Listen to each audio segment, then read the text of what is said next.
Sini dulu ke bawah. Gila.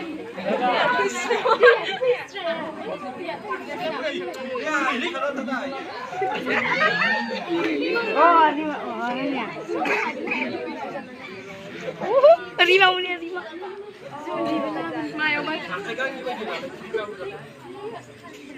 Oh, 5 menit terus mau 5 menit.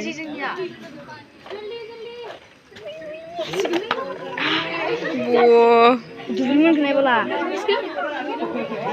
Terus bentar lagi udah. Jeli.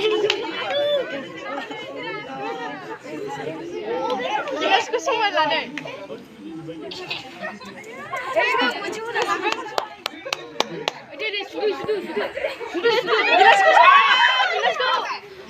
Gelasku semua lah. Yeay. Garvin.